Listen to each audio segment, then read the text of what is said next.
आज हम आए हैं चकोटिया के महत गांव में। ये चकोटिया से केवल 4-5 किलोमीटर दूर है। और यहाँ हम अभी प्रधान जी के यहाँ बैठे हैं। आशा देवी यहाँ की प्रधान है और हरीशदा है यहाँ पे। ये प्रधान है यहाँ की, इनका ये मकान है और ये पूरा नज़ारा है यहाँ का। आज हम एक ब्लॉग बना रहे हैं। उस मकान की हम बहुत तारीफ़ सुन रहे हैं कि उसमें पानी की निकासी भी हो रही है। कोशिश करेंगे उस मकान को भी एक्सप्लोर करने की। और ये यहाँ पे मंदिर है, धूनी है यहाँ पे, बगल में स्कूल है और ये नहर चल रही है यहाँ से। और आम के पेड़ों में इस बार कम बौर आया है, कम फल आए हैं और वो वहाँ ट्रैक्टर चल रहा है। ये नज़ारा है चकोटिया, अल्मोड़ा ज़िले के चकोटिया का महत गांव का। अभी हम प्रधान जी के घर आए हैं। ये यहाँ का खड़ंजा बना हुआ है, काफ़ी अच्छा। और ये नालियाँ और ये यहाँ पे हरी घास उगी हुई है। उस मकान की हम तारीफ़ सुन रहे हैं, कोशिश करेंगे वहाँ जाने की और बातचीत करने की।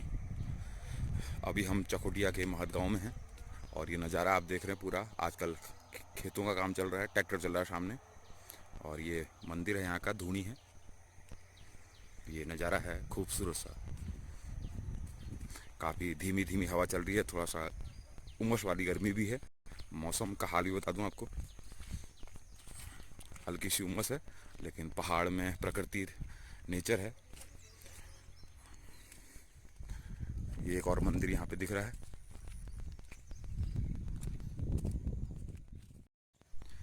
ये मंदिर मैं आपको दिखा रहा था।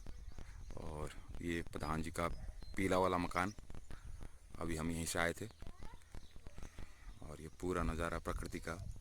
खेतों में आजकल अब धान की फसल उगाने की तैयारी हो रही है। अभी ये ट्रैक्टर से हल बा दिया गया है और ये पूरा नज़ारा आप देख रहे हैं। प्रकृति की गोद में उत्तराखंड, जिसे स्वर्ग भी कहा जाता है। ये महत गांव है, चकोटिया ब्लॉक का एक गांव। जिस मकान की मैं तारीफ़ कर रहा था, हम वहाँ पे आ चुके हैं। और ये मकान, इसकी खासियत क्या है इस मकान की, हम अभी आपको बताएंगे। ये यहाँ पे अरबी के पेड़ लगे हुए हैं। अरबी को पिनाऊ भी कहते हैं पहाड़ में, जो इस प्रादेशिक रूप पे पिनाऊ है। साथ में मक्के के पेड़ भी लगे हैं। और इस मकान की खासियत क्या है, इसको देखने के लिए हरिद्वार, देहरादून से भी लोग आते हैं। और हमारे साथ हैं इस मकान के ओनर राजू भाई। सर, आपका बहुत बहुत स्वागत है गेवाड़ न्यूज़ में। और आप ज़रा बताना चाहेंगे कि इस मकान की खासियत क्या क्या है? यार, फर्स्ट ऑफ ऑल तो ये है कि ये जो है मकान प्रेफरेंस में दिया गया कि एजेड आदमी जब हो जाता है, बुढ़ापे में आ जाता है, अपना जब चल नहीं पाता, या किसी को शारीरिक रूप से कोई परेशानी हो जाए, जैसे मेरे को 25-26 एज में थोड़ा पैर प्रॉब्लम आ गई थी। तब से मैं पहले मैं आर्मी के लिए भी फिट था, मैं गया नहीं, लेकिन इस समय मैं उतना चल नहीं पाता, मतलब एक्टिविटी नहीं हो पाती। तो कम से कम मेरा ऐसा आदमी जो कि कम चलने में असमर्थ हो, वो एटलीस्ट अपना 90% वर्क को खुद कर सके। ये मकान राजू भाई बता रहे हैं कि बुजुर्गों के लिए और दिव्यांगों के लिए बनाया गया, खास तौर से ऐसा डिजाइन किया गया है। इसकी तारीफ पूरे मकान की पूरे चकोटिया ब्लॉक में होती है, अल्मोड़ा जिले में होती है और देहरादून और हरिद्वार से भी लोग इस मकान की तारीफ सुनने आते हैं। राजू भाई, क्या क्या खासियत है इस मकान में, जैसे आप बताना चाहते हैं कि दिव्यांगों के लिए? हाँ, फर्स्ट ऑफ ऑल तो ये इसमें यहाँ पे क्योंकि गजार है, ये पानी का एरिया है पूरा। गजार मतलब पानी वाला खेत? पानी वाला, और सराउंडिंग्स में सारा पानी पानी है जी। तो यहाँ पे आदमी मतलब रहने लायक जगह नहीं है, क्योंकि मेड है, कीड़े मकोड़े सब दुनिया भर के, घास फूस काफी उग जाती है। जैसे आप देख रहे हैं इसको, मतलब मैं बाहर की साइड अगर आप चलूँ, आप इस तरफ देखेंगे, अगर बाई चांस ये बाहर का जो मैंने लुक दिया इसमें, कि ताकि अगर बरसात के दिनों में अगर घास आ भी जाए तो दीवार के अंदर भी आ सकती है। तो इसलिए मैंने इतना पात यहाँ पे छोड़ा गया कि अगर मतलब यहाँ पे, ताकि मच्छर वगैरह जो है उनका यहाँ पे न रहे। अगर इतना लंबा तो घास कोई नहीं होगा कि इतना मतलब इतनी 6 फुट 8 फुट की दूरी पार कर जाए, तो ताकि मच्छर वगैरह से यहाँ पे, नहीं तो यहाँ पे रहने लायक नहीं होता। सेकेंड पाथ मैंने ये ड्रेन्स का जो, क्योंकि पानी की मात्रा ज़्यादा है और ये सावर्जनिक गोल भी है, तो ये सावर्जनिक गोल 3 साइड मैंने बनाया है। और ये जैसा यहाँ पे डिजाइन किया, ये 3 साइड ऐसे ही है। अच्छा। फ्रंट को छोड़ के, ताकि कहीं से भी आपकी घास वास या मच्छर वच्छर कीड़े वीड़े से हो ना हो। मकान से घास की दूरी दूर रखी है ताकि ये पाथ बना रखा है इन्होंने, चलने के लिए भी है, तीनों ओर है, केवल फ्रंट की ओर हटाया गया है राजू भाई के अनुसार। और सर क्या खासियत बता रहे हैं इसकी आप? ये यहाँ पे पानी वाला क्षेत्र है, इसलिए नहर की व्यवस्था करके इनने। सेकंड जो है, आदमी को जैसे हम दिल्ली वैली में रहे जी। तो हमें सुबह उठ के जी। दीवारें मिलती थी, हमको घूमने के लिए पार्कों में जाना पड़ता, तो ये पाथ मैंने बनाया कि एक आदमी अगर वॉकिंग के लिए। वॉकिंग के लिए कि यहाँ से उस एरिया तक भी अगर वो 4-5-6 चक्कर काट दे तो 1 किलोमीटर का उसका डिस्टेंस पूरा हो जाता है। ये वॉकिंग पाथ बना रखा है, और साथ में फ्लावर वगैरह लगा रखे हैं, यहाँ पे गुलाब के पौधे वगैरह लगा रखे हैं। क्योंकि मिट्टी यहाँ की लचीली है, एकदम पैर में चिपकती है, इसलिए मैंने इतने पाथ इसमें बनाए कि अगर आदमी को चलना है तो उसके पैर में मिट्टी न लगे, ताकि घर के अंदर मेंटेन रहे। क्योंकि हम गांव में रहते हैं, चाहे हमने कितनी भी सुविधा वाला मकान बनाया हो, यहाँ पे लोग कीचड़ में पैर से कीचड़ के पैर लेके भी आएंगे, डस्ट भी लेके आएंगे, तो यहाँ से वहां तक जाने तक, मकान जाने तक जो भी उसकी डस्ट हो वो निकल जाए, इसलिए ये बात बनाया गया। दिव्यांग भी व्हील चेयर वगैरह से घूम सकते हैं। हाँ, मेरे फादर, मैं घुमाता था उनको, फादर को अपने अच्छा। व्हील चेयर पे भी, वो 28 महीने रहे बेड में। अच्छा। 28 महीने में फादर बेड में रहे तो मैं उनको व्हील चेयर पे घुमाता था, वो खुद भी चला लेते थे। और अच्छी बात यह है कि आगे भी, सर ये भी आपने बनाया है कि जो ये नहर यहाँ तक बनाया मैंने, इसके बाद ये प्रोग्राम था, फिर ये सरकारी आगे नहीं तो ये देता वगैरह उसी के लिए रखा था। अच्छा, ये आगे भी पूरा रास्ता जा रहा है, मेन रोड आगे, थोड़ा सा आगे मेन रोड है, वहां से भी आदमी व्हील चेयर के थ्रू यहाँ पे आ सकता है। दिव्यांगों और बुजुर्गों के हिसाब से ये मकान डिजाइन किया गया है। सेकंड, ये जो जैसे ये ऊपर को आपको दिख रहा है अभी पूरा ये एरिया मैंने साफ कराया है सारा, अभी दोबारा इसमें करना है साफ अभी। ये ऐसे ही था नहीं तो नीचे को भी, ये फ्रंट मैंने जो लुक दिया यहाँ से, इसको सफाई कराई, पूरी हमारी एरिया है, मतलब ये सारी। ये आगे को थोड़ा सा दिक्कत है पाथ में, रास्ते में। और ये केले के पेड़ भी आप देख रहे हैं यहाँ पे, सामने स्कूल है, प्राइमरी स्कूल है, नहीं हाई स्कूल है। हाई स्कूल है। अब और एक जो स्पेशलिटी की आप बात कर रहे थे, जी। आप जहाँ से भी हमारे घर पे एंटर करेंगे जी। तो मतलब समझदारों के हिसाब से है कि कीचड़ के पैर लेके भी आएंगे तो हर जगह पे आपको टैप मिलेगा, नल लगे हुए हैं हर जगह पे। अच्छा। जैसे उस रास्ते पे जाएंगे तो वो आइए नल है। आइए, नल भी दिखाते हैं आपको। राजू भाई का कहना है कि जिस भी रास्ते से हम आएंगे वहाँ पे नल लगे हुए हैं, आप अपने हाथ पाँव धो सकते हैं, उसके बाद घर के अंदर प्रवेश कर सकते हैं। और ये बाथरूम भी है, देखिए पूरा बढ़िया डिजाइन किया हुआ। अब आप वापस आएंगे तो इधर से मैं आपको नल की तरफ से उधर की साइड। राजू भाई एक नल की ओर ले जा रहे हैं हम क्यों, इस ओर हमने आपको दिखा दिया है, ये नल लगा हुआ है, ये टैंकी लगी हुई है नीले कलर की, और यहाँ पे नल लगा है। और राजू भाई इधर से भी हमको दिखा रहे हैं, और तीन ओर से आने का है। मतलब ये पेड़ भी बोलते हैं, ये 2 साल में अमरूद तैयार हुआ है। ये अमरूद का पेड़ है, 2020 में मैंने लगाया था पेड़, इस साल इसमें अमरूद आ चुके हैं। 2020 में लगाया था, 2 साल में पेड़ तैयार हो गया है, और इस बार अमरूद भी आए हैं। ये जो है पाम था, बॉटल पाम इसको कहते हैं, बहुत मुश्किल से यहाँ पे मैंने इसको डेवलप किया है। ये गाँव का पहला डेवलप हो रहा है, 3 पेड़ लगाए हैं, एक उधर एक ये। कौन सा पाम है सर? ये बॉटल पाम, इसके नीचे मटका बनेगा जड़ में, थोड़ा थोड़ा मैं भी आपको दिखाऊंगा, उस वाले में बनने लगा है। इसकी स्पेशलिटी यही है, इसकी हाइट जाएगी 10 से 12 फुट। वैसे 3 पेड़ मैंने लंबे वाले भी लगाए थे पाम के, लेकिन वो सक्सेस नहीं हो पाए यहाँ पर। धीरे धीरे करके और काफी चीजें और होनी है डेवलप। ये मिर्च का पेड़ है, ये बैगन का पेड़ है, ये फिर एक अमरूद का पेड़, और गुलाब साफ सुथरा। सर ये सफाई के लिए लोग हमेशा परेशान रहते हैं कि घर की सफाई नहीं होती है, और बिल्कुल यहाँ साफ सुथरा दिख रहा है, ये क्या खासियत है इसकी? ये लगे रहते हैं बस, अच्छा। और कुछ नहीं है। राजू भाई ने 28-30 साल जो है, ये है बॉटल पाम, देखिए इसके नीचे बॉटल बनेगा यहाँ पे। यहाँ पे घड़ा बनेगा, कह रहे हैं राजू भाई। हाँ, मतलब इस एरिया में नहीं होता। ये भी नीम मैंने 7 पेड़ों में से 2 पेड़ मेरे सक्सेस हुए, ये भी गाँव के पहले, जो कि यहाँ होते नहीं है कभी भी। नीम के पेड़ हाँ 7 पेड़ों में से 2 सक्सेस हुए हैं। हाँ, वो एक साल उनको मैंने मतलब पॉलीहाउस टाइप में ही रखा, प्लास्टिक के। ये दूसरा टैप यहाँ पर है, ये दूसरा रास्ता भी है, और यहाँ पे 3 गेट है मेरे यहाँ पे, एक वो है मेन, एक ये है। एक स्पेशलिटी की आप बात कर रहे थे, मेरे यहाँ कोई जैसे, क्योंकि खेतों के बीच का एरिया है तो सांप वगैरह आने का खतरा रहता है, तो मेरे यहाँ हर जगह पे, क्योंकि पानी निकलने का ड्रेनेज सिस्टम का मैंने बहुत ध्यान रखा है। क्योंकि मकान का पानी अगर 4 दीवारी तो कहाँ से आएगा, तो एक बात, जैसे यहाँ पे ऐसे ये चैम्बर बने हुए हैं पानी के हर जगह पर। ये अब इसमें जो इसका निकासी है, जो इसका रिलीज होना है पानी, वहाँ पे हर जगह पे जाली है, ठीक है ना। वो जाली इसलिए लगाई गई कि कोई सांप वगैरह अंदर ना आए, और अंदर आएगा तो बाहर नहीं आ सकता वो, और मेरा हिसाब से दौड़ेगा भी कहाँ। इसके लिए 3 गेट भी बनाए गए, तो ये सेफ्टी है, पॉइंट ऑफ व्यू से। ये सेफ्टी के हिसाब से कि सांप कीड़े अंदर ना आए, क्योंकि खेतों के बीच में मकान है, और जब फसल होती है या जब फसल कटती है तो सांप कीड़े बाहर निकलते हैं, तो उसकी सुविधा के अनुसार ये बनाया गया है। सर आप ये कह रहे थे कि हरिद्वार और देहरादून से भी लोग आते हैं, वो अभी मतलब जो भी यहाँ पे आता है, तो अभी बीच में से एक एनजीओ वाले यहाँ पे आए थे काफी, वो भी काफी मतलब उनको लगा कि हाँ गांव में भी रह सकते हैं ऐसे, थोड़ा बहुत, जितना भी सिटी तो नहीं बन सकता, लेकिन एटलीस्ट सिटी जैसी हम जिंदगी यहाँ भी जी सकते हैं अगर तो चाहें। ये प्रचार किसने किया, वहां तक खबर कैसे गई आपकी? अब ये तो मैं नहीं कहता, वो इधर कहीं कोई देख के आया होगा तो वो आए थे यहाँ पे, दो पार्टियां हमारी आई थी, एक वो हैंडीकैप्ड के लिए काम करते हैं, एक अनाथ वगैरह के लिए भी करते हैं। वो कहते हैं आपको हम स्पेशली उसके लिए मेंबर बनाना चाहते हैं करके। मैंने कहा अभी तो मैं नहीं कह सकता, सितंबर के बाद मैं फ्री हो जाऊंगा। अभी फादर का वार्षिक श्राद्ध होना है, उसके बाद मेरे इसका गृह प्रवेश भी नहीं हुआ है। थोड़ा अंदर का नज़ारा भी कुछ खासियत होगी, वो भी देखेंगे। अंदर तो ये राजू भाई बता रहे हैं कि दिल्ली में भी मकान है और कूड़े के पास मकान है, तो क्या नज़ारा होता है, और जब फ्लावर वगैरह सामने दिखते मेरे हैं। कहने का मतलब ये है कि एक आदमी यदि डेली उठता है सुबह मॉर्निंग में, जी अगर उसका मकान कूड़े के ढेर के आगे हो तो उसकी मेंटेलिटी कैसी होगी। और एक आदमी कश्मीर में बैठा है जो कि सुबह उठता है तो उसको सेब के लाल वो दिख रहे हैं, टमाटर के पेड़ दिख रहे हैं, चेरी दिख रही है, फ्लावरिंग दिख रही है।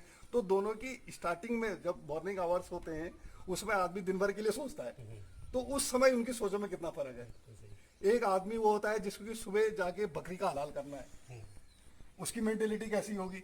एक आदमी वो है कि उसने 50 आदमी को जाके मीटिंग करनी है उनके साथ, तो वो मीटिंग की तैयारी कर रहा होगा कि मुझे किस तरह से भाषण देना है, क्या वहां पे लोगों को समझाना है, क्या उनसे मैंने लेना है, क्या गेन करना है। और एक आदमी सुबह सोचेगा कि मैंने बकरी का काटनी है तो कितना मेरा मीट बिकेगा। तो दोनों की मानसिकता में कितना डिफरेंस होगा। एक आदमी के घर में डॉक्टर है तो उस डॉक्टर के घर में किस तरह की डिस्कशंस होती होंगी। एक आदमी टीचर होता है उसके घर में किस तरह की डिस्कशंस होती होंगी।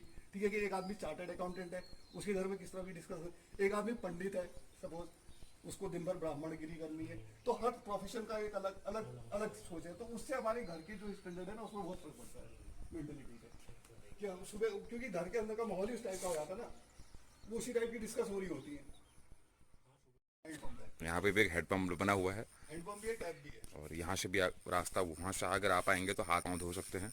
इधर को आए तो उधर को जाए तो वो नल है उधर। ये नल है, ये मकान का पिछला हिस्सा है। यहाँ पे भी कारियाँ बनी हुई हैं। मकान से खेतों की काफ़ी दूरियाँ रखी हुई हैं। बैक साइड बैक साइड पे भी देखिए पूरी दूरियां रखी हुई हैं खेतों से, ताकि झाड़ खरपतवार ना उगे, ताकि मच्छर जानवर ना या सांप वगैरह अंदर ना आ सकें। और पूरी नाली बनाई गई है। ये पीछे का हिस्सा हम दिखा रहे हैं आपको मकान का, और राजू भाई हमारे साथ हैं। सर, आप कह रहे हैं कि राजमिस्त्री अच्छा मिला, सामान आपने खरीदा। हाँ, साबिर भाई मेरे को मिले हैं, वो किसी इंजीनियर से कम नहीं थे। मैंने कंस्ट्रक्शन कंपनी में जॉब की, लेकिन ऐसा नहीं है कि आदमी प्रोफेशन कर ले, पढ़ाई लिखाई कर ले तो वही एक इंजीनियर हो सकता है। उसमें इसमें मकान को ऐसे सेट करने में भोले शंकर महादेव, साथ में गांव वालों का विशेष सहयोग, लेकिन उसके साथ साथ राजमिस्त्री को भी मैं पूरा पूरा मतलब 100% मार्क्स देता हूँ कि उसने मैंने जैसा चाहा उसने वैसा डिजाइन किया इसको। मटेरियल सब आपने खरीदा, डिजाइन उसने किया। परचेसिंग सारी मेरी थी, लेकिन डिजाइन भी मैंने खुद किया था। लेकिन उस डिजाइन को जो कन्वर्ट किया गया इसमें, उसमें हमारे साबिर भाई जो मिस्त्री थे बिहार के, उनका विशेष योगदान रहा है। आइए सर राजू भाई, ये पीछे का हिस्सा है, ये टमाटर लगा के में लग रहे हैं ये थोड़े थोड़े। टमाटर के पौधे हैं। ये मैंने कोई बोए नहीं थे, ये मैं सड़े गले टमाटर जो फेंक देता हूँ उसके जमे हुए थे, उनको मैंने यहाँ पे लगाया है। ये आलू भी जो उगरे जो बधेर जम गई थी, जो जम गए थे अंदर, उसमें तोड़ आ गया था, ये आलू वही आलू है। और दूरियां भी मेंटेन करके हैं आपने काफ़ी खेतों में, पौधों के बीच में। ये नींबू के पेड़ मैंने लगाए हैं अभी, कोई मौसमी नींबू। ये टैंक है सर, ये यहाँ पे पानी का चैम्बर है, चैम्बर। ये नीचे से बोरिंग का रखी है नीचे। मतलब यहाँ पे इंडिपेंडेंट है सब कुछ, आपको घर के अंदर से बाहर जाने की जरूरत नहीं है। और एक आदमी को जरूरत पड़े भी ना, ये मेरे सोच है कि एक बार अंदर आ गया तो उसकी जितनी नेसेसिटीज है एटलीस्ट 90% इसके अंदर पूरी हो जाए। ये खाद भी दिख रही है यहाँ पे। ये दूसरा गेट है, यहाँ से भी आएगा आदमी, तो ये वहाँ को जाएगा तो वो नल है, वहाँ पे टैप है। ये टैब यहाँ पे भी है। ये गवर्नमेंट का भी लगा है। ये सरकारी नल भी लगा हुआ है। यहाँ से एक रास्ता बाहर का भी है, 3 ओर से रास्ते हैं। एक वो सामने से है, एक आगे की ओर है, एक इधर की ओर है, और हाथ पांव धोने की सब जगह व्यवस्था से बनी। आप चले जाइए सीमेंट। यहाँ पे खाद भी है, यहाँ पे खाद भी रखी हुई है। इसको मैं करके वैसा बना देता हूँ, भिंडी के पौधे हैं। जो पुरानी होती है वैसा बनाता हूँ इसको। क्या ये खाद को बिल्कुल जो है पूरा सुखाया जाता है, ये कह रहे हैं सर। बेल लगा के आपने, बेल कद्दू अद्दू की बेल वगैरह ये नहीं दिख रही है। बेल में लगाने में पड़ता हूँ ना, मैं खंगड़ का तेल नहीं आए तो मैं वो काम करता हूँ जो मैं खुद कर सकूँ। जिसके लिए कि मुझे दूसरे की हेल्प की कम जरूरत पड़े ना, तो वो काम मैं इंडिपेंडेंट में जो कर सकता हूँ, खंगड़ ये कभी नहीं लगा है। जो जैसे करेला लग वो अपने आप उगा था तो हमने करेले का वो जितना मैं कर सकता था मैंने कर दिया उतना। ये करेले के पौधे हैं। दरअसल इसमें लकड़ी का इस तरह के ठांगर देने पड़ते हैं। ठांगर मतलब सहारा देना पड़ता है बेल को आगे बढ़ने के लिए। तो राजू भाई कह रहे हैं कि जितना मेरे से संभव हो पाता है उतना ही मैं कर पाता हूँ। ये बेल काफ़ी ऊंची जाती है, जैसे पेड़ों के ऊपर ऐसे ठांगर बनाने पड़ते हैं, ऐसे इनको बांस के व्यवस्था करनी पड़ती है, तो ये संभव नहीं हो पाया। आने वाले टाइम के लिए वैसे प्लान किया है, जैसे पीछे मैंने नींबू के पेड़ लगा दिए, उसमें जो बेल वाला है, और ये नीम के पेड़ दो जो लगाए, ये भी ये इसका पर्पस वो भी है मल्टीपर्पज। मीन्स नीम तो लगेगा ही लगेगा, साथ में कल को लौकी वगैरह का लगानी है तो इसी में हमको डालनी है। ये प्लानिंग है फ्यूचर की। जो भी रहेगा, मैं जो आदमी बनाता है वही नहीं रहता, जो भी इसको करेगा मतलब उसके लिए तैयार किया है। जो भी इसमें रहेगा तो उसको एटलीस्ट इसके अंदर जैसा इंटरेस्ट हो, अगर वो फ्लावरिंग से इंटरेस्ट रखता हो तो फ्लावरिंग कर ले, अगर वो गार्डनिंग से इंटरेस्ट रखता हो तो गार्डन बनाए, अगर उसको वेजिटेबल्स उगाने हैं तो एटलीस्ट जो मैंने यहाँ का एवरेज देखा है, यहाँ पे इतनी एरिया के अंदर ये 5,000 स्क्वायर फीट के आसपास का एरिया है टोटल। उसमें से 2,000 स्क्वायर फीट मेरा मकान का एरिया है, 3,000 स्क्वायर फीट बचता है बाकी। तो इसके अंदर जो मैंने देखा है रियल टाइम, जैसे भिंडी लगा रखी है यहाँ पे, जब मैंने यहाँ पे भिंडी लगाई तो एक बोरी मेरी भिंडी हुई थी इतनी एरिया में, पूरे गाँव ने खाई हुई है, मैंने कोई सेल नहीं करी है। और एक बोरी ही मेरे बैगन हुए थे, 2 साल से रिकॉर्ड है ये। और कम से कम 30-40 किलो बैग, जब कोरोना काल में 80 रुपए किलो टमाटर और 80 रुपए किलो बीन्स बिक रही थी, मेरे कम से कम 30-40 किलो टमाटर और 30-40 किलो बैगन भी हुए थे। तो कहने का मतलब यह है कि इस एरिया के अंदर अगर आदमी चाहे तो 1.5 लाख रुपए महीने के वो इसके अंदर ही कमा सकता है। ये मैंने एवरेज लगा लिया है। कितना एरिया सर करें आप? ये टोटल 5,000 स्क्वायर नहीं नहीं, जो बाग वाला है, बाग वाला करीब होगा 2,000 स्क्वायर। 2,000 में 1.5 लाख कमा सकता है। हाँ, कमा सकता है। 2,000 स्क्वायर स्क्वायर फीट में 1.5 लाख रुपए आदमी कमा सकता है। हाँ, जो मैंने एवरेज देखा यहाँ पे, क्योंकि जैसे मैंने वो पेड़ लगाए हैं गडरी के भी, उसमें पिछले साल मेरे फादर थोड़ा बेड में थे इसलिए मैं नहीं कर पाया। उससे पहले साल जब लगाए थे तो मैंने देखा कि 2.5 किलो तक एक पेड़ ने दिया है। तो 2.5 किलो का मतलब होता है 40 रुपए के हिसाब से उसमें चलता है, तो 100 रुपए का एक पेड़, यानी कि आपने 100 पेड़ लगा दिए तो 10,000 रुपीज आपके आ गए उसी में। इस साल 60 पेड़ लगाए। चलिए आप थोड़ा अंदर का नज़ारा भी देखते हैं, अंदर की खासियत क्या है, और छत भी देखेंगे थोड़ा सा। सेकंड नीम का पेड़ ये है। एक नीम का पेड़ यहाँ पे भी है, एक पहले हमने आपको दिखाया था सामने, ये एक नीम का पेड़ है। और यहाँ पानी का नल है, यहाँ पे भी आदमी हाथ पैर धो के अंदर जा सकता है। पानी के लिए पूरी व्यवस्था की गई है, वहाँ पे कूप बनाया गया है, बोरिंग की व्यवस्था यहाँ पे की गई है। ये पूरा आधुनिक मकान, पूरे मकान का ये बाहरी हिस्सा है। और यहाँ पे आपको ये नाली दिख रही है। इसकी खासियत राजू भाई ये बता रहे हैं कि अगर हमको ये फर्श धोना हो तो केवल इसका पानी यहाँ से जाए, इसकी निकासी की व्यवस्था पूरी कर रखी है। और ये बड़ा फर्श धोना हो तो वो अलग से ये बताया गया हमें। और ये निकासी, ये पौधों तक पानी पहुँच जाता है जब हम इस फर्श को धोएंगे तो, इसलिए ये छोटी सी नाली बनाई गई है यहाँ पे। स्पेशलिटी की आप बात कर रहे थे, तो एक दो स्पेशलिटी और बता रहा हूँ जी राजू भाई कुछ और। क्योंकि यहाँ पे पानी था बहुत ज्यादा जी। तो मेरे अंदर 2 टॉयलेट बाथरूम अंदर है और एक बाहर है, ठीक है ना। एक मेरा बाथरूम उस साइड में है टॉयलेट बाथ, एक टॉयलेट बाथ इस तरफ है, और यहाँ पे एक पीठ है टॉयलेट का। जी। क्योंकि यहाँ पे पानी इतना ज्यादा था इसलिए ड्रेनेज सिस्टम ऐसा रखा गया कि उसका ओवरफ्लो भी मैंने नीचे डाला है, ताकि आने वाले टाइम में कभी ऐसा हो कि पानी बढ़ जाए उसके अंदर में, तो डबल वर्क करना पड़ा। और इधर का एक जो टॉयलेट बाथरूम है प्लस ये बाहर वाला जो बाथरूम है, इसका यहाँ पे पीठ यहाँ पर है, और उधर वाले का उस साइड क्योंकि लंबा हो जाता नहीं तो वो सब ब्लॉकेज के चांसेस बन जाते हैं अगर घूम के आता ना पूरा वहां से यहाँ, तो इसलिए इसको बनाया गया। तो इसमें भी जो है ओवरफ्लो हो जाए, पानी भर जाए बरसात के दिनों में चांसेस ज्यादा हो जाते हैं, तो उसको मैंने वो नीचे हमारा जो नाला जा रहा है वहाँ उसको अंडरग्राउंड वहाँ डाला जाएगा। ये एक स्पेशलिटी है यहाँ इसकी, नहीं तो फिर वो भर जाता, उसमें हमको खोलना ही मुश्किल हो गया, उसको मतलब उनको खोलना ही मुश्किल था यहाँ पे। और राजू भाई बता रहे हैं कि हर कमरे को धोने की भी अलग व्यवस्था है। और पूरे मकान में 18 खिड़कियां बनाई गई हैं ताकि हवादार रहे, ताकि पंखे की जरूरत ना रहे। ये भी अंदर जाके हम देखेंगे, आइए। थोड़ा सा अभी मेरी पूरी फर्निश में नहीं कर सकता इसको भी, क्योंकि टाइम का थोड़ा भाव रहा है इसमें। ये मेरी मतलब गैलरी है, जिसको मैं गैलरी कह रहा हूँ। गैलरी है, यहाँ पे हाथ धोने का बेसिन बना हुआ है। और यहाँ पे 2 दरवाजे इधर, 2 दरवाजे इधर, एक ये और एक राजू भाई के सामने। अब जिस तरह से मैंने इसको डिजाइन किया है स्टार्टिंग में, मैं उसी तरह से कोई अगर बाई चांस देखने का इंटरेस्ट हो तो उसी तरीके से कहता हूँ कि मैंने कहाँ से स्टार्टिंग करी थी इसको डिजाइन करने की। ये तो मैंने बालकनी रखी थी, इससे मेरे सारे जितने भी रूम से सब कनेक्टेड है टोटल, कहीं से भी आप एक रूम में एंट्री कर सकते हैं।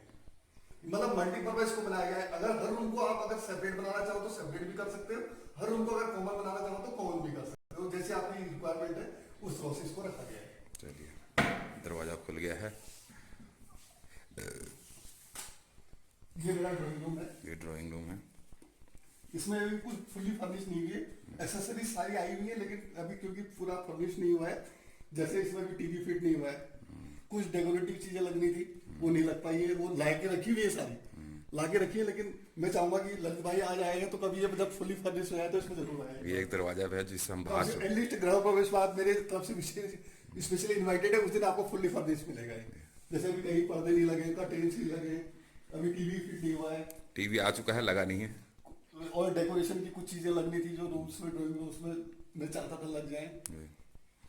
और यहीं से दूसरा कमरा भी खुलता है। जैसे ये रूम है, इस रूम को यहाँ पे हमने रखा हुआ है, ये जाली आपको दिख रही होगी।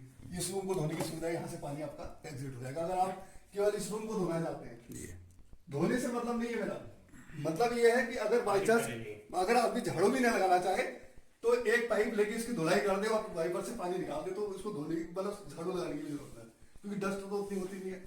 दूसरी स्पेशलिटी है कि नाइट में ज्यादातर हम लोग ऊपर की लाइट जलाते हैं, एक आदमी दूसरा आदमी डिस्टर्ब होता है, तो इसलिए मैंने हर रूम्स में एक नाइट का ले रखा हुआ है कि रात में जितने भी रास्ते हैं पूरे चलने के लिए, जो होटलों में सुविधा रहती है, तो वो उसमें ऐसा ना हो कि हर आदमी दूसरा आदमी डिस्टर्ब होता हो, तो उसको अपना निकाल के जा सकता है। एक स्पेशलिटी और थी, इसमें जो भी कुंडे लगाए गए ये साउंड प्रूफ लगाए गए। अच्छा, हाँ, इसमें आवाज नहीं होगी, साउंड प्रूफ है, आवाज नहीं होगी इसमें। मतलब ऐसा नहीं कि कोई खट्ट फट्ट होती रहे यहाँ पे या किसी को डिस्टर्ब होता रहे, ऐसा नहीं है। ये हमारे फादर की हम फोटो है, ये भी सही जगह पे फिट अभी हुई नहीं है, इस कमरे में 3 खिड़कियां हैं। ये हमारे फादर का रेडियो है, वो भी मैंने मेमोरी के रूम में रखा हुआ है, मैं ही परचेस करके लाया था, रेडियो मिल नहीं रहे, अगर वो बहुत ढूंढने के बाद मिला है। ये रेडियो है, पिताजी की निशानी। ये यहाँ पे प्लग वगैरह सब लगे हुए हैं बेड के पास में, और फर्श भी आप देख लीजिए। हालांकि फर्श धोने की जरूरत ही नहीं है, तो इतना चमकदार है। अरे इसमें झाड़ू लगा 1 महीना हो गया कम से कम, क्या सोच रहे हो आप, वैसा हुआ ही कहाँ है जैसा होना चाहिए। आइए से दूसरे रूम का, यहीं से जा रहे हैं दूसरे रूम का। ये मेरा एक छोटा सा मंदिर है भगवान का, यहाँ पे यहाँ मंदिर बनी हुई है, यहाँ अलमारी भी है। ये इसकी स्पेशलिटी है कि आमतौर पे हमारे घरों में जो है मंदिर एक कोने में बना दिया जाता है, तो आमतौर पे कभी भी कोई जब कोई ओकेजन होते हैं पूजा पाठ के, तो उसमें लोगों को जगह नहीं मिलती है, तो इसलिए इसको बीच में रखा गया, पूरब की दिशा में इसका डायरेक्शन रखा गया है, और साथ में इसको ड्राइंग रूम से और एक बेडरूम से और फ्रंट गैलरी से कनेक्ट किया गया है, ताकि कभी ऐसे ओकेजन पे भीड़ भाड़ हो तो लोगों को तकलीफ ना हो किसी तरह की। जैसे ये यहाँ से भी खोल देंगे तो गैलरी से भी आप या विंडो से भी आप कहीं से भी देख सकते हैं, दूसरा इससे भी दरवाजा भी है। क्योंकि ललित भाई इसमें फैसिलिटी की बात कर रहे हैं, इसलिए मैं कह रहा हूँ कि इसको भी मैंने जो डिजाइन किया है, ये मेरे पंडित जी के बैठने के लिए स्पेशली रखा गया है। मतलब एक एक चीज यहाँ पे जो है उस वर्ष की लगाई गई कि उस समय ऐसी कोई किसी तरह की हर चीज फिक्स है कि कहाँ पे क्या होना है। अभी इसमें भी कुछ चीजें लगनी थी, वो लग नहीं पाई अभी। इस रूम को धोने की फैसिलिटी यहाँ से दी गई है, यहाँ हर चीज का रखा गया है। जैसे ये है ना, ये इसके अंदर भी मैंने जब किया है तो यहाँ से इसका अलग से रास्ता रखा गया है पानी निकासी का, एग्जिट के लिए। ये बेडशीट्स वगैरह भी बिछाने वाली भी टाइम ही नहीं मिल रहा है। अब ये फर्निश पूरा मतलब वही ललित भाई से मैं कह रहा हूँ कि आप गृह प्रवेश के टाइम पे जरूर आए, मेरी तरफ से विशेष इन्विटेशन अभी से दे दिया गया है। इसमें भी ये इस रूम में जैसे रास्ता है ना पूरा, तो ये इसका ये है। इस फैसिलिटी की बात करें तो हर रूम्स पे, क्योंकि लोग हारमोनियम के बटन की तुरंत दबा देते हैं, तो इनको भी अगर एक आदमी को एक बार समझा दिया जाए कि हर एक में जो है फर्स्ट सेकंड 2 लाइटों के लिए होता है, थर्ड वाला नाइट लैंप का है और चौथा वाला फैन का होता है। ये सब में पूरे मकान में आपको ये सिस्टम मिलेगा, और हर रूम में 2 बल्ब, 1 फैन सब में लगा है और 1 नाइट। ये 4 तो सब में इसी सीक्वेंस में मिलेंगे आपको, ये नहीं कि सबको दबाते रहो आप, क्योंकि आदमी का पहली फर्स्ट पे हाथ पड़ेगा। वैसे डिजाइन भी यही कहता है कि इसी में ऐसे ही होना चाहिए। जो विंडो की बात करते हैं स्पेसिफिटी की भी आपको बात बताता हूँ। एक कमरा और ये बेडरूम है, ये बेडरूम। अब ये टेम्परेरी रह रहा है, उसमें भी इसको फर्निश नहीं हुआ है। ये सीधा टॉयलेट बाथरूम, यहाँ पे टॉयलेट बाथरूम है।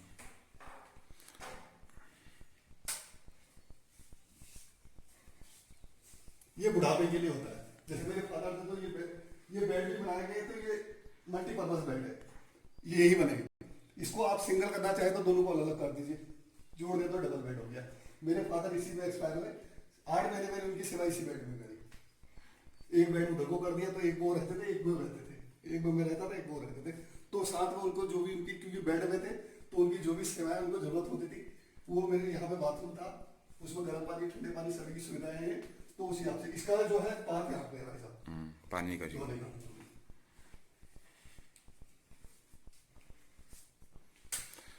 हर कमरे में रोशनी की पूरी व्यवस्था करी गई है बाहर से भी। इसमें खिड़कियां कम बनी, इस कमरे में, हैं? इस कमरे में खिड़कियां कम तो बनी। ये है ना सामने से, अच्छा, तो वो कोई टॉयलेट बाथरूम कोई गंदा थोड़ी, वो तो ओपन रहता है मेरा, और तो कमरे, रूम जैसा ही है। और कमरे में 2-3 खिड़कियां दिख रही है ना। और इसमें जो है ये अलमीरा भी सब यही बनी है, सारी टोटल जितनी बनी है, ये सामान जो भी दिख रहा है आपको सब यही बनाया है टोटल। यहाँ से एक दरवाजा और है बाहर की ओर को, जो गैलरी में खुलता है, और एक कमरा और जुड़ा हुआ है, दूसरा बेडरूम है। दूसरा बेडरूम। यहाँ 2 खिड़कियां हैं। ये आप देख लीजिएगा, वो और मैं बाहर आपको के- कह रहा हूँ कि आप मेरा ये प्रवेश होता है, आपको फुल सर्विस मिलेगा बिल्कुल। ये बाहर की ओर का रास्ता खुल रहा है। ये 4 रूम से हम अंदर ही अंदर आ गए, और यहाँ से एग्जिट भी है साथ में। ये एग्जिट इसलिए रखा गया कि आमतौर पर जब ओकेजन होते हैं, सुख दुख की, तो भीड़ भड़ाका बहुत होती है, तो लोग गैलरी में से कमरे के रूम के अंदर वाला बाहर जाता है, बाहर वाला अंदर आता है, तो एक दूसरे में धक्का मुक्की होती है। तो इसको इसलिए रखा गया कि 4 रूम्स के अंदर यदि कोई फंक्शन हो रहा, अगर रूम्स वाले को बाहर जाना हो, अगर गैलरी में भीड़ भाड़ हो, तो उसको गैलरी में जाने की जरूरत नहीं है, तो 4 रूम्स वाले इससे एग्जिट कर सकते हैं। ये इसकी फैसिलिटी इसलिए ये रखा गया। गैलरी जहाँ से हमने इंटर किया था, ये मेन रास्ता है, और चारों कमरों को बाहर निकलने का रास्ता हर जगह से है। अब आपकी एक जो फैसिलिटी है, आप इधर आइए। जी, राजू भाई कुछ और दिखा रहे हैं। ये दरवाजा ये अपने खोल दिया है, और वो दरवाजा भी खुला है, तो ठीक फ्रंट में खिड़की है, ताकि जो हवा का है बिल्कुल आर पार होना चाहिए। यहाँ से निकला वहाँ। हाँ, एक जगह से निकले, ये तो खिड़की है ही है साथ में, तो ऐसा हो नहीं सकता कि कभी हवा यहाँ से ना आ रही हो, यहाँ से आ रही हो, एक जगह से हवा जरूर आएगी, इस तरफ से आएगी, उस तरफ से आएगी। तो रूम्स के अंदर आपको, अगर मैं सारी खिड़कियां खोल दूं, तो फैन की भी जरूरत नॉर्मली नहीं पड़ रही है यहाँ पे। जैसे लोग कहते हैं लेंटर वाले में रह नहीं सकते, तो यहाँ पे ऐसा प्रॉब्लम नहीं है। तो राजू भाई एक चीज़ आपसे और जानना चाहते हैं, 2 चीज़ें जानना चाहते हैं। एक तो इसमें बजट कितना आया टोटल इसको बनाने में? खेत तो आपका अपना था। हाँ, खेत मेरा अपना, और मेरा इसको- नहीं, पिताजी का। हाँ, और बुजुर्गों को मेरे को मिला है पैतृक संपत्ति। दूसरा ये कि अगर यहाँ के लोग आपसे चाहें कि ऐसा मकान आप उनका बना दे, तो क्या आप उनका साथ देंगे? मैं उनका सहयोग अपनी तरफ से, जो भी अगर वो अगर ऐसी उम्मीद करेंगे कि मैं उनके लिए कुछ सहयोग कर सकता हूँ, तो मैं जरूर करूंगा। और मैंने बनाया भी इसी पर्पज से था कि अगर मैं ऐसा कर सकता हूँ, तो जो बाहर के जो पलायन माइग्रेशन की बात करते हैं, कि हम दिल्ली तो यहाँ नहीं बना सकते, लेकिन दिल्ली जैसा स्टैंडर्ड हम गाँव में भी रह सकते हैं, अगर चाहें तो रह सकते हैं। ये मेरा एक उनके लिए एक मॉडल था कि भाई जो बाहर, उसके बाद काफी लोग, क्योंकि फर्स्ट पुट्टी मेरे इस मकान से शुरू हुई है गांव की। आज हमारे गांव में पुट्टी होने लगी है, आज हर घर में टाइल्स लगने लगी है, आज हर घर में वॉश बेसिन और सिंक लगने लगे हैं, जो कि शुरुआत यहाँ से हुई। ज्यादातर ये हमारा मंदिर बना भोले शंकर का, उसी समय बना, फर्स्ट पुट्टी यहाँ से शुरू हुई। फिर इसके बाद, क्योंकि हम भी कहीं देख के आए, हमारे हमको कोई बचपन से तो नहीं मिला है ये सब, हमने भी कहीं देखा, तो हमने उसको कन्वर्ट करने का कोशिश किया। यदि कोई आदमी आगे ये बोले कि मैं अपना दिल्ली या बॉम्बे में रहूंगा, और दूसरे को यहाँ पे आके मतलब उपदेश देने लगे कि भाई गांव में रहना चाहिए, अरे गांव में कौन रहेगा? इसके लिए दिल चाहिए होता है। मैंने जो भी यहाँ पे पैसा खर्च किया, मुझे कोई जरूरत नहीं, मुझे इससे कुछ मिल रहा है क्या? कुछ नहीं मिलेगा। हर आदमी आज 1 रुपए के 2 रुपए बनाने के चक्कर में लगा हुआ है, लेकिन पैसा पीस नहीं देगा, आराम, वो आपको शांति नहीं दे सकता, वो साधन दे देगा, आपको शांति नहीं देगा। ये गैलरी में ही टॉयलेट बाथरूम है, कॉमन टॉयलेट बाथरूम, हर कमरे से जुड़ा हुआ। और एक दरवाजा और खुलेगा, ये गैलरी है जहाँ से सारे कमरे जुड़ते हैं। एक रूम ये है, ये अभी फिलहाल मैंने स्टोर बनाया हुआ है, वैसे मेरा इसका मकसद था, ये स्टोर रूम बना रखा फिलहाल अभी। और फिलहाल एक दरवाजा ये इस रूम को बनाने का एक पर्पस था। ये सेपरेट रूम है, ये किसी से कनेक्टेड नहीं है।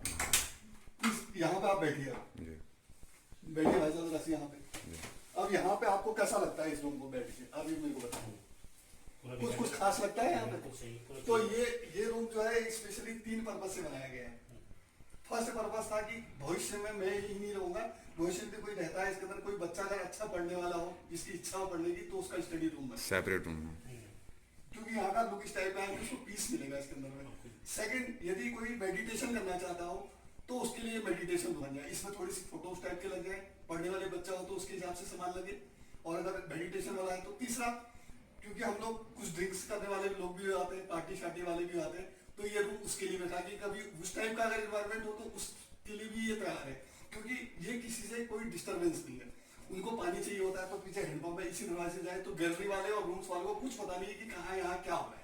जैसे हेजिटेशन होती है या थोड़ा टोका टाकी होती है फैमिलीज में, तो इस रूम के अंदर को अगर उसको पानी की जरूरत हो तो पीछे आए, बाथरूम जा रहा है तो यहीं से निकल के बाथरूम चले आए, ठीक है ना। दरवाजा बंद है तो यहाँ अंदर क्या हो रहा है, कहाँ से यहाँ पे रिसोर्सेज आ रहे हैं, कौन कहाँ जा रहा है, कौन कहाँ से आ रहा है, किसी को पता नहीं चलेगा। ये तो अलग ये पर्पज है इस रूम का स्पेशली। और आपको ध्यान लगाना चाहे तो लगा सकते हैं, पढ़ने वाला बच्चा तो मन लगा सकता है, दारू पीने वालों के लिए उसके लिए आराम है। तो मतलब मेरे मैं अपने मकसद में कामयाब हुआ हूँ, बिल्कुल सही हैं? बहुत बढ़िया। जो मेरे मकसद थे वो बताए मैंने आपको, चाहे गलत सही जो भी हो, हर एक आदमी का अपना नजरिया है, कौन किस रूम में उसको देखता है, लेकिन मेरा जो मकसद था, यदि आदमी को बैठने से ऐसा लगता हो तो इसका मतलब मैं उसमें सक्सेस हुआ। किचन भी स्पेशली डिजाइन किया गया इसी के लिए। अब इसके पीछे क्या कारण था ललित भाई, इसके पीछे रीजन ये था कि मैं अकेला रहता हूँ या मेरे जैसा कोई आदमी अकेला रहता हो और लोग मिलने जुलने वाले आते हो, तो बाहर से बैठे रहे, आप अपना यहाँ पे चाय पानी बनाते बनाते, खाना बनाते बनाते भी उनके साथ गपशप मार सकते हैं। ये इस पर्पज से रखा गया है। ये तो एक कोने में रखते हैं लोग किचन। तो अभी मेरे यहाँ पे शाम को लोग बैठते हैं, कुछ लोग चाय आते हैं बैठने के लिए, तो चाय बनाता हूँ तो उनके साथ यहाँ बातचीत होती रहती है, मेरा काम भी होता रहता है, अपना सब्जी काट रहा हूँ या बना रहा हूँ या चाय बना रहा हूँ उनके लिए, तो मल्टीपर्पज। और खिड़कियाँ इसमें भी 2 रखी गई हैं सब में, मतलब एग्जॉस्ट की सब जगह विशेष ध्यान रखा गया है।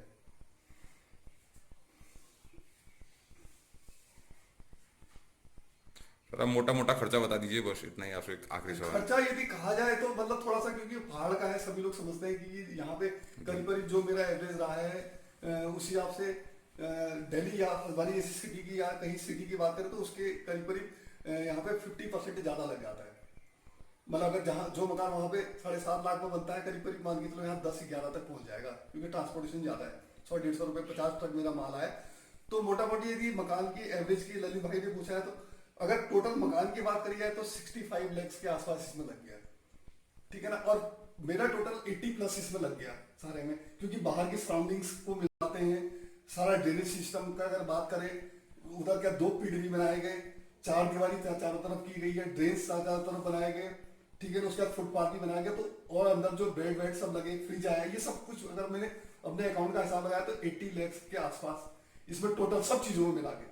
मकान की बात करें तो 65 लाख के आसपास मेरा एवरेज है। अभी मैंने पूरा उसको देखने का टाइम नहीं लगा, एक्चुअली मेरे पास अकाउंटिंग का बंदा हो तो मैंने रखा तो सब हिसाब है, लेकिन अभी उसको मैं समराइज नहीं कर पाया कि एक्चुअल मकान में कितना खर्चा आया। लेकिन अगर फुटपाथ से देखें, टाइलें देखें, ये बाहर जो पत्थर बिछाए हैं या स्टोन वगैरह या पुट्टी वगैरह कराई गई 4 दीवारी में, क्योंकि 4 दीवारी भी काफी सारी है, कम नहीं है, तो करीब मेरा एवरेज अपना मैंने रफली आइडिया लगाया कि ये बाहर का अगर छोड़ देकर मकान की बात करें तो मेरे को लगता है 65 के आसपास, जो कि दिल्ली में होता तो शायद 85 में काम हो जाता।